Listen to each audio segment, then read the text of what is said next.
In terms of my background, my master's and PhD and postdoctoral fellowship are all in pharmacology.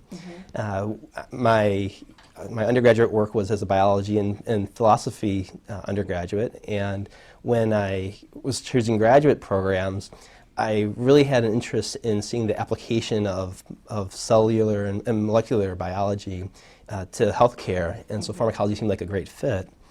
And at the University of Michigan, which is where I did my graduate work, I was involved in TAing the nursing pharmacology course there. And it was just a life-changing experience, just seeing not just the presentation of the research to students, but to seeing how it applies to nursing care and the role that nurses play in providing good health care and how pharmacology absolutely is a part of that.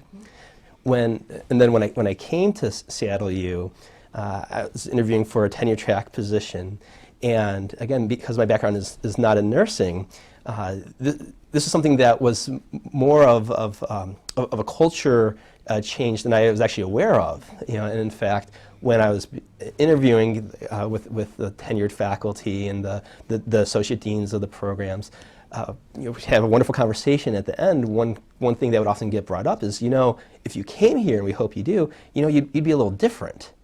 And the thing that I actually thought was being referenced was the fact that I was a male. And at the time, I was one of the few male faculty members in the college and interviewing for a position at the college. But that wasn't what was being referenced. What was being referenced was the fact that I'm not a nurse. And that was something that I hadn't considered as being such a unique thing as a member of a nursing faculty, is to not have the RN license. It's something that definitely impacts how I teach and makes me very sensitive to what I'm contributing, and then how that ties into the classes that are very much focused on the nursing role and what it is that RNs are teaching in particular. Well, it really feeds into the Carnegie Foundation national study, where we were really recommending that we need to upgrade the science that's taught.